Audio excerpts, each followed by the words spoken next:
Baik, Assalamualaikum warahmatullahi wabarakatuh. Perkenalkan, nama saya Anggara Faryama dengan NIM 25TMIA031. Pada video kali ini saya akan menjelaskan 3 materi tentang fisika terapan yang sudah diajarkan oleh Pak Zwingli. Nah, yang pertama adalah gaya pada bidang miring. Langsung saja ke contoh soalnya. Miring seperti pada gambar. Ini gambarnya teman-teman.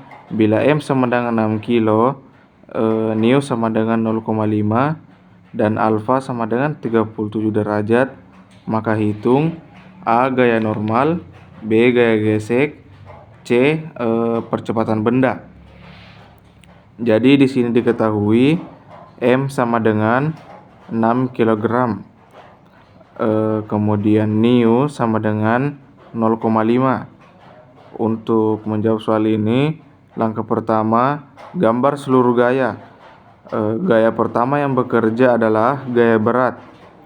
Di sini gaya berat berarah ke bawah, tersebut dengan W. Gaya berat W lambangnya gaya berat.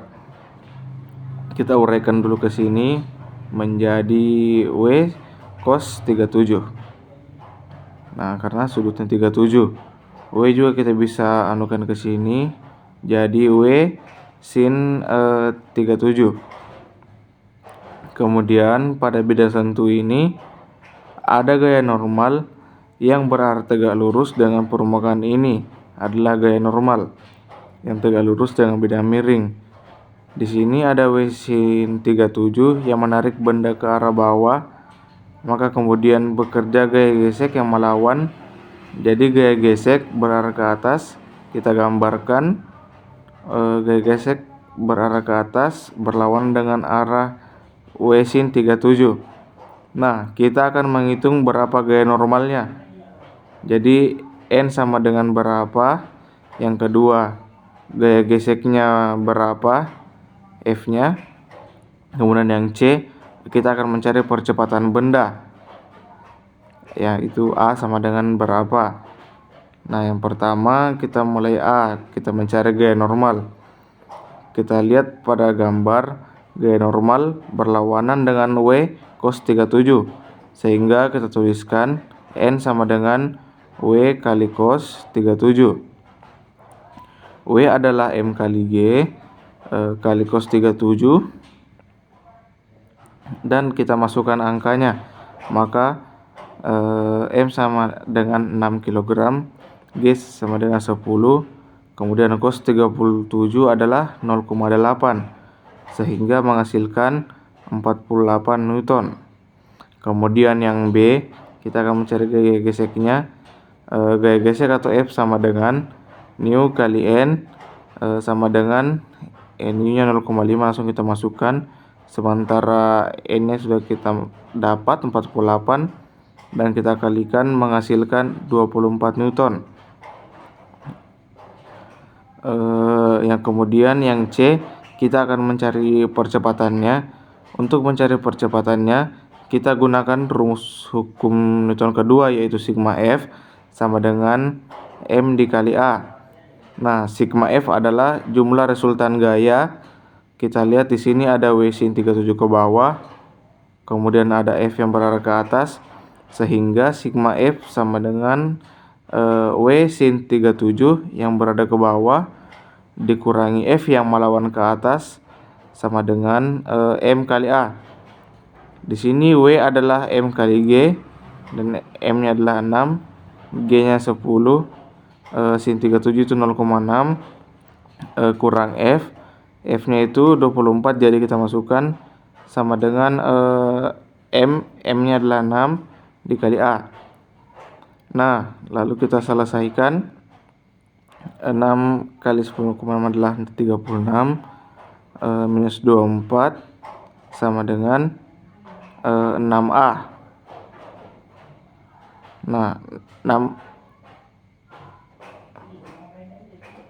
Nah, sehingga A sama dengan 12/6 adalah 2 meter per second kuadrat.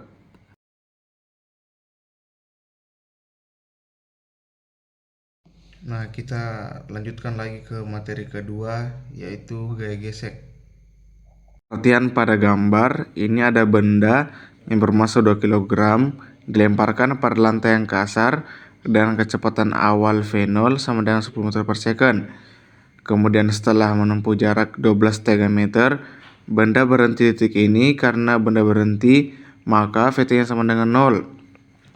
Kenapa benda berhenti di titik ini? Karena ada gaya gesek yang melawan arah gerak benda sebesar F. Nah, pada soal ini kita akan menghitung berapa gaya gesek yang bekerja. Kemudian yang B, kita akan menghitung berapa koefisien gaya gesek antara benda dengan lantai.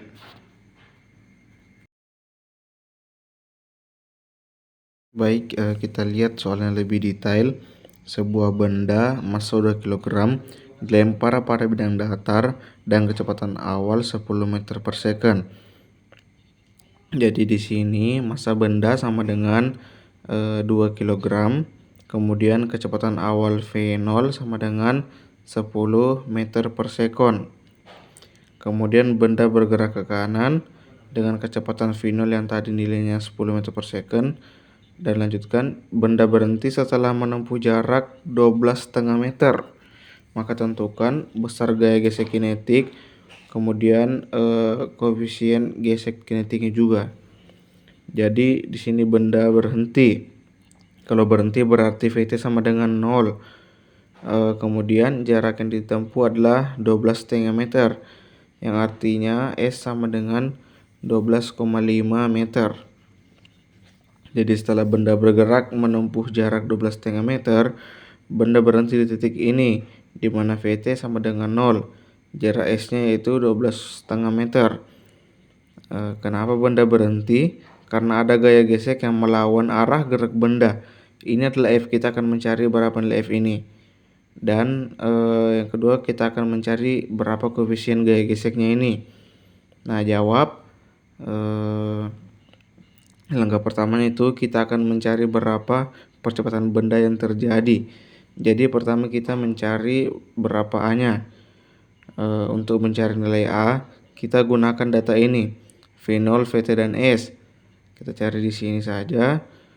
Rumus yang kita gunakan, VT kuadrat sama dengan V0 kuadrat dikurang 2A kali S.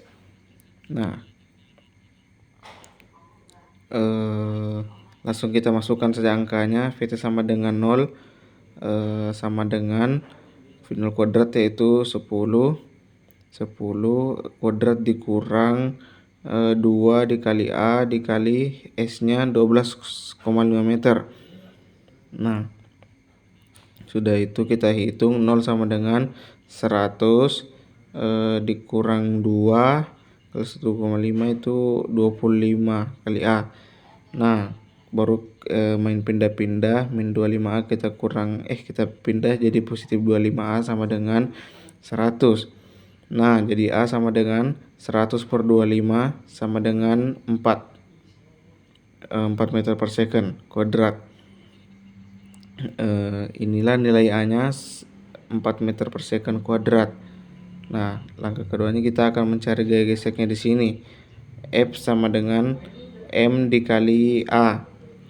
Nah, massanya adalah 2 kg, maka langsung masukkan 2, A-nya 4, jadi 2 kali 4 sama dengan 8 Newton. Kemudian yang ketiga kita mencari koefisien gaya geseknya atau mu. Di rumusnya F sama dengan nu dikali F.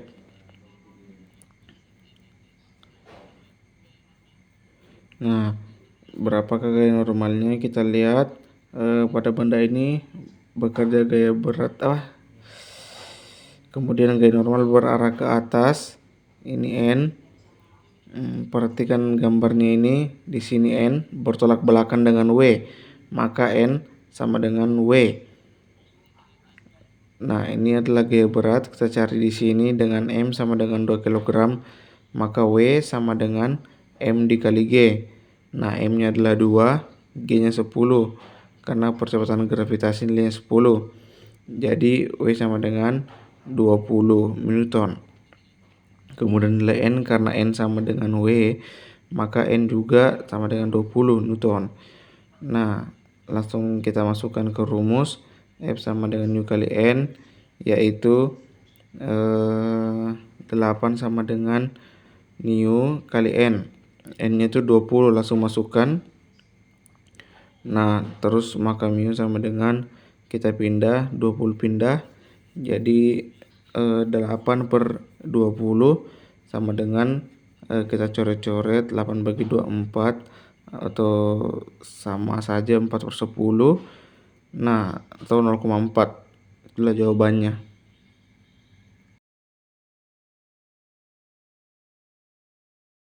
Nah, berikut adalah materi yang ketiga atau materi yang terakhir, yaitu fluida dinamis. Nah, fluida dinamis, materi ini sangat sering digunakan dalam dunia teknik, khususnya teknik mesin, seperti pada sistem perpipaan, mesin aliran, bahan bakar, dan aerodinamika. Fluida dinamis adalah fluida baik cair maupun gas yang sedang bergerak atau mengalir. Fluida cair contohnya air dan oli, sedangkan fluida gas contohnya udara.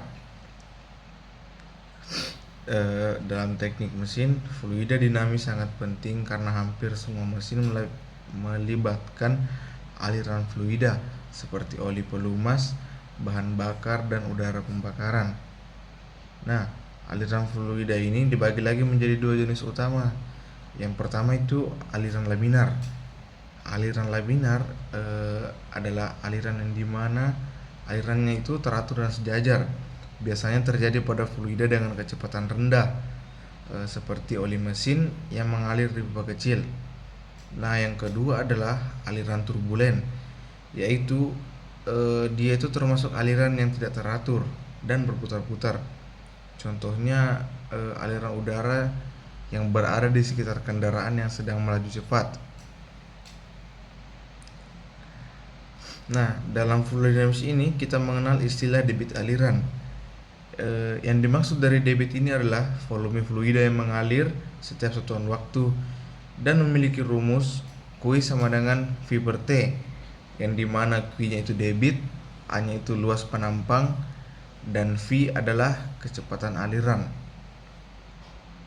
Nah, contoh debit yaitu kita misalnya ambil contoh di teknik mesin. Misalnya oli mengalir dalam pipa pelumas mesin. Jika luas penampang pipa adalah 0,01 meter persegi dan kecepatan oli 2 meter per detik, maka debit alirannya kita dapat menghitung Q sama dengan 0,01 dikali 2 dan menghasilkan 0,2 meter kubik per second, yang artinya setiap detik terdapat 0,2 meter kubik oli yang mengalir dalam sistem pelumasan. Nah, selanjutnya itu persamaan kontinuitas. Persamaan ini menyatakan bahwa setiap debit fluida selalu tetap selama mengalir dalam pipa tertutup, yang artinya jika luas penampang pipa mengecil, maka kecepatan fluida juga akan meningkat. Nah, contohnya seperti sistem injektor bahan bakar. Penampang saluran bahan bakar sebelum injektor lebih besar dibandingkan ujung injektor, yang dimana bisa mengakibatkan kecepatan bahan bakar di ujung injektor menjadi lebih tinggi, sehingga proses penyemprotan menjadi lebih efektif. Nah, tapi dalam fluida dinamis ini ada hukum yang paling terpenting, yaitu hukum Bernoulli, yang dimana hukum Bernoulli ini menyatakan bahwa jumlah energi tekanan, energi kinetik, dan energi potensial fluida adalah konstan, yang dimana persamaannya ditulis rho ditambah 1/2 rho V pangkat 2 ditambah rho GH. Nah, dari hukum Bernoulli ini kita dapat menyimpulkan bahwa semakin besar kecepatan fluida, maka tekanannya semakin kecil. Seperti prinsip Bernoulli ini diterapkan pada sayap pesawat, karburator, dan ventimeter. Hukum Bernoulli ini dapat membantu proses pencempuran udara dan bahan bakar agar pembakaran lebih sempurna. Nah, sebagai kesimpulannya, fluida dinamis ini mempelajari fluida yang bergerak. David menyatakan banyaknya fluida yang mengalir. Persamaan kontinuitas menjelaskan hubungan luas penampang dan kecepatan, dan hukum Bernoulli menjelaskan hubungan antara tekanan, kecepatan, dan ketinggian. Baik, mungkin itu saja materi yang saya sampaikan dalam video ini. Lebih dan kurangnya mohon dimaafkan. Wassalamualaikum warahmatullahi wabarakatuh.